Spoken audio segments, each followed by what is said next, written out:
พายุถล่มหนักพัดหนุ่มใหญ่ลอยขึ้นฟ้าดับสลดก่อนสอบถามคนเห็นเหตุการณ์พังพินาศราบเป็นหน้ากลองเมื่อเวลาประมาณ 17 นาฬิกาของวันที่ 18 สิงหาคม 2561ร้อยตำรวจเอกอิทธิพล พรหมพินันท์รองสว.สอบสวนสภ.เมืองสมุทรสาครรับแจ้งเหตุมีพายุถล่มที่บริเวณตลาดนัดยามเย็น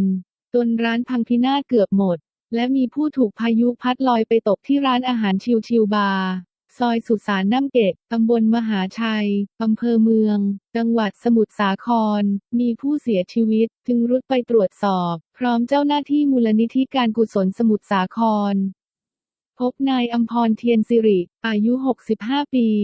อยู่บ้านเลขที่ 54 หมู่ 10 ตำบลบางขันแตกอำเภอเมืองสมุทรสงครามจังหวัดสมุทรสงครามนอนเสียชีวิตอยู่ภายในร้านอาหารโดยมีบาดแผลตามร่างกายและใบหน้าซึ่งมาจากการกระแทกและถูกของมีคม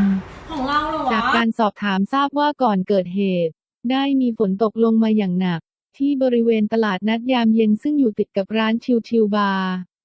และเมื่อฝนหยุดตกแล้วนายอัมพรซึ่งเป็นคนดูแลเครื่องเล่นบ้านลม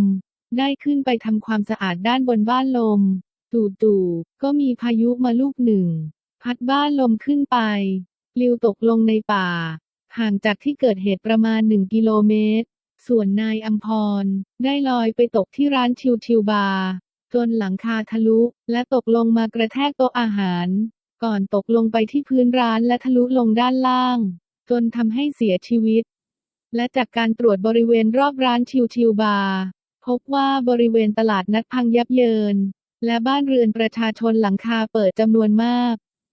โดยเบื้องต้นคาดว่าเป็นสาเหตุจากพายุงวงช้าง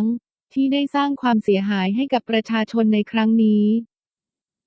ขอขอบคุณข้อมูลจากsayamnews.com อย่าลืมกดติดตามพร้อมทั้งกดรูปกระดิ่งเพื่อแจ้งเตือนทุกครั้งที่มีคลิปใหม่ๆจะได้ไม่พลาดคลิปของเรื่องเล่าข่าวข้นนะคะรักทุกคนค่ะ